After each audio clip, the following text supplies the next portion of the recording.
दोस्तों नमस्कार, मैं हूं जय और आप देख रहे हैं जय द न्यूज। महाराष्ट्र में एनसीपी सुप्रीमो शरद पवार की मुश्किलें अब जो है एक के बाद एक बहुत ही ज़्यादा भयानक तरीके से बढ़ती हुई दिखाई दे रही है। इसके पीछे का सबसे बड़ा जो रीज़न है, उनके कई बड़े मंत्री, उनके पार्टी के जो एनसीपी पार्टी है उसके कई बड़े मंत्री, जिनके खिलाफ में सेंट्रल एजेंसी के द्वारा कार्रवाई की जा रही है, यानी कि छानबीन की जा रही है। सेंट्रल एजेंसी ने महाराष्ट्र के मंत्रियों के खिलाफ में, शरद पवार की पार्टी एनसीपी के मंत्रियों के खिलाफ में जब इन्वेस्टिगेशन स्टार्ट किया था तो उस टाइम पूरी तरह से उसका अपोज किया गया था और बोला गया था कि उनके ऊपर जो आरोप लगाए जा रहे हैं वो पूरी तरह से सरासर झूठ है। सिर्फ और सिर्फ सेंट्रल एजेंसी का यूज करके केंद्र सरकार जो है वो एनसीपी को दबाने की कोशिश कर रही है, महाराष्ट्र सरकार को दबाने की कोशिश कर रही है। लेकिन अब जो है सेंट्रल एजेंसी के द्वारा जब इसमें चार्जशीट सबमिट की गई, इसमें जो है खुलासा किया गया तो वो काफ़ी ज़्यादा शॉकिंग है। आप सबको बता दूं कि कुछ दिनों पहले, यानी कि अभी 2 से 3 दिन पहले, जो ईडी की टीम है उन्होंने महाराष्ट्र के पूर्व गृह मंत्री अनिल देशमुख केस में एक चार्जशीट सबमिट की थी।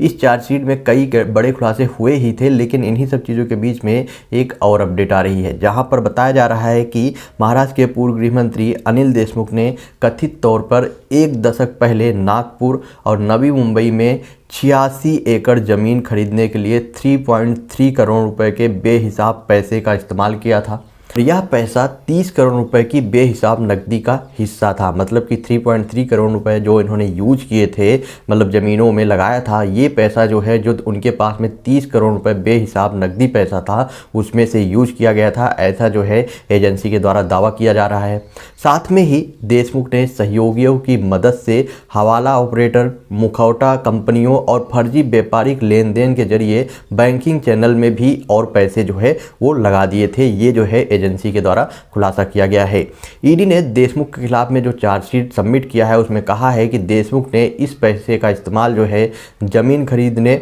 साथ में ही गोदाम और होटल व्यवसाय स्थापित करने, नागपुर स्थित अपने शैक्षिक ट्रस्ट का प्रबंधन करने के लिए किया। देशमुख परिवार ने दिल्ली के एक हवाला ऑपरेटर को भी 13.25 करोड़ रुपए नकद दिए, जिसने फर्जी लेन देन के माध्यम से पैसे को देशमुख के नागपुर ट्रस्ट के खाते में जो है ट्रांसफ़र किया था। मतलब कि एक हवाला ऑपरेटर को भी इनके द्वारा 13.3 crore something rupees, 13.25 crore rupees जो है उसको दिया गया था, क्योंकि उसने जो है ये पूरी के पूरे जो पैसे हैं उनको किसी तरह से फर्जीवाड़ा करके इनके ट्रस्ट में ट्रांसफ़र किया था, जिसको लेकर इनके द्वारा जो है उसको जो है 13.25 करोड़ रुपए पैसे भी दिए गए थे। फायदा भी आपको बता दूं कि इस केस में उनके बेटे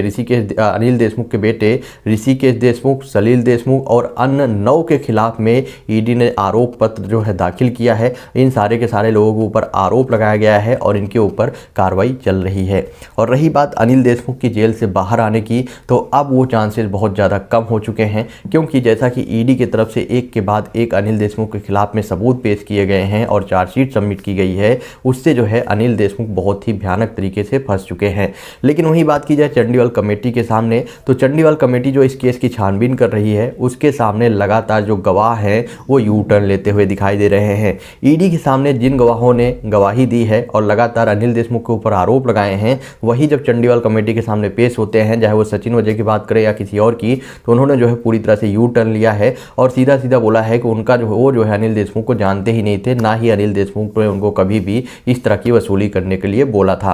बाय द वे आपको बता दूं कि ये जो 30 करोड़ रुपए की बात बताई है मैंने, जो भी न्यूज़ सामने आ रही है, ये जो है 4.7 करोड़ रुपए जो अभी कुछ दिनों से वसूली का आरोप लगाया जा रहा है अनिल देशमुख के ऊपर, उससे ये पूरी तरह से अलग है। मतलब कि ईडी ऐसा नहीं कि सिर्फ और सिर्फ जो अभी कुछ कांड हुए हैं उसकी छानबीन कर रही है। ईडी जो है अनिल देशमुख की स्टार्टिंग से जितने भी घोटाले हुए हैं, जितने भी घोटाले उन्होंने किए हैं, वो सब के सब केस की छानबीन कर रही है और बाकायदे जो है इसमें चार्जशीट भी उसने सबमिट किया है। आपका क्या ओपिनियन है इस पर? आप अपना ओपिनियन कमेंट बॉक्स में बताएं और वीडियो को ज़्यादा से ज़्यादा शेयर करें। साथ में ही अगर आप लोगों ने अभी तक चैनल को सब्सक्राइब नहीं किया है तो चैनल को सब्सक्राइब करके बेल आइकन ज़रूर प्रेस कर दें।